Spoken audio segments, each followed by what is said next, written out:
Salut les mecs! After Run Review du Kyosho Fox 2. Il n'y avait pas assez de boue, malheureusement. Ce que vous avez par contre pu constater dès le départ, c'est que les pneus d'origine livrés avec ce Kyosho Fox sont nuls. Ils sont beaucoup trop dans les virages, ça s'écrase, le véhicule se renverse comme une merde, on peut pas dire autrement.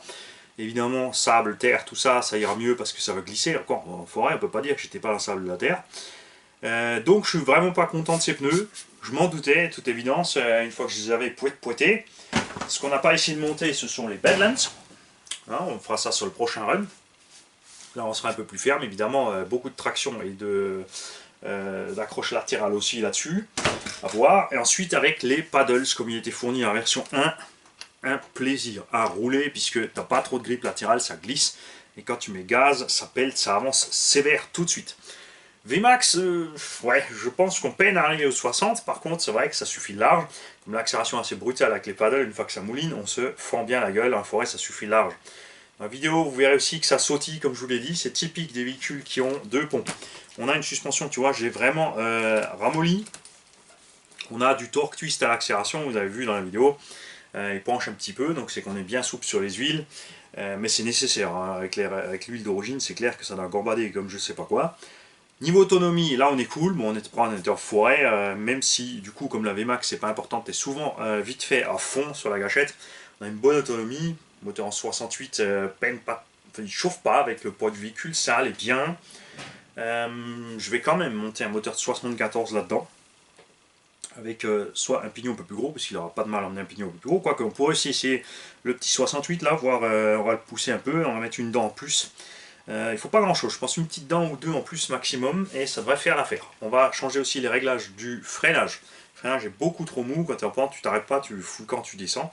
Pas en pratique sur ce type d'engin. Carrosserie a évidemment tout encaissé. La roulette c'est un peu plus compliqué à tenir dessus que la double, c'est clair. Et bon, on y a l'effort, vous l'avez vu, on va pas dire le contraire. On a donc, comme promis, sur les gros chocs avant cassés, on a déboîté de la biellette de pont, on a perdu une vis, ça aussi c'était prévu, c'était clair que ça allait arriver, donc on remplacera ces 8 vis là par des vis un tout petit peu plus longues, un Nikon Yield Stop.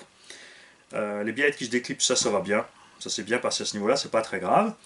Et on a, sur le choc avant, ça c'était ma faute, je suis allé vraiment fort, le choc était violent, vous l'avez vu sur le ralenti de la vidéo, on s'écrase lâchement sur l'avant gauche, et on fend ici le carter de pont, ce qui a eu pour effet un peu plus tard dans la vidéo que cette pièce ici est rapportée sur le pont, on peut la changer à part, on peut changer le pont à part ou le demi-pont à part, a pu s'écarter et le cardan du coup est sorti. Rassurez-vous, tout est là, rien n'est cassé, c'est juste cette demi-coque de pont à changer. C'était violent. Sur l'ancien, je crois que sur les deux anciens, ça m'est arrivé une fois et pas plus, parce qu'après c'est des choses que tu évites, tu sais ce qu'il faut éviter. Et il nous est arrivé encore un peu plus tard. On avait été à la caméra, puisque on avait déjà endommagé le véhicule aussi, sur le même choc. On a arraché ici l'ancrage supérieur de la suspension, c'est arraché net. Ça c'est quelque chose qui m'était pas encore arrivé, mais c'est vrai que le choc, comme vous l'avez vu, je le répète, on a la roue qui s'ouvre à fond ici et on tape vraiment, c'est là qu'on tape. Et un peu plus tard, on a tapé une grosse bûche. Et la grosse bûche, sans pitié, comme c'était aussi un deuxième choc sur l'avant, comme tu peux voir, on a arraché la fixation de la barre Panhard. Ce qui ne nous aurait pas empêché de continuer à rouler en tout terrain, ce qui nous a empêché, c'est celui-ci. Clairement. Sinon, le reste, je suis vraiment super content. Je vais donc durcir l'huile du diff avant. L'arrière, on va laisser. On va faire le nécessaire pour aller tout petit peu plus vite. Donc une dent, on va peut-être... ouais, on va faire par étapes. On va mettre une dent, voir ce qui se passe niveau console et chauffe au niveau du moteur.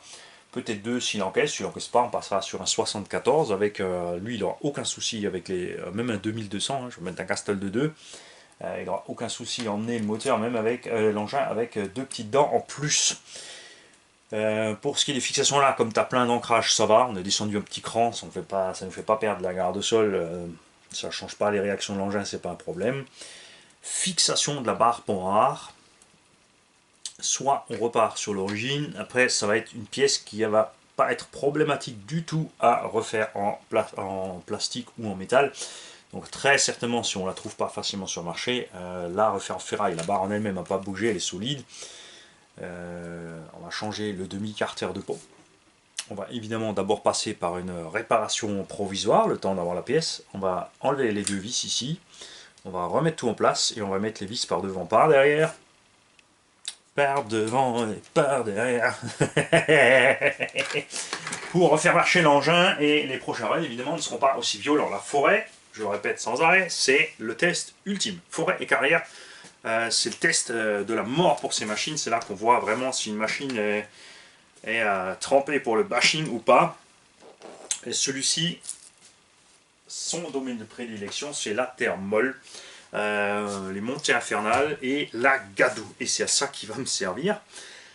Hein, en été, tu veux pas qu'il pleut, il pleut. Et quand tu es enfin arrivé à la saison dégueu, tu te dis va pleuvoir et tout, je vais me prendre un machin pour aller dans la boue. Pas une goutte. Plein soleil à l'extérieur ici, 24 degrés, mi-novembre en Alsace. Du jamais vu. Je peux vous le dire, au soleil, on bronze. Petite pensée pour Manu Bourg, qui est lui à Nîmes, qui lui doit avoir un peu plus chaud et qui a une chaîne RC à lui aussi.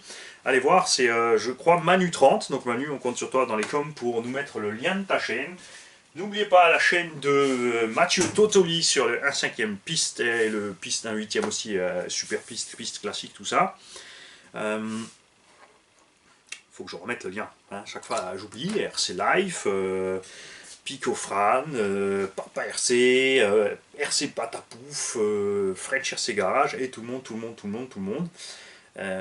Si je mets pas toujours les liens, c'est parce que je passe soit pas dans le logiciel de montage, soit je me prends pas le temps, parce que ça prend beaucoup de temps de faire les vidéos et de balancer sans arrêt de la vidéo, les charger, les mettre en ligne, et tout mettre dessus, et je préfère rouler, bricoler. Mais on pense à vous les mecs qui ont des autres chaînes, ne vous en faites pas. Salut à tous, et évidemment, les retours sur le Fox sont toujours bienvenus. Là, c'était une toute petite revue, juste après le premier run. Je connais la machine, je savais que je serais content avec. J'étais content avec. On a eu de la casse parce qu'on y allait trop fort. Pour ce type d'engin, on le sait au départ que c'est pas un engin pour faire le fou, c'est pas un monster truck. Il faut pas le prendre pour ça.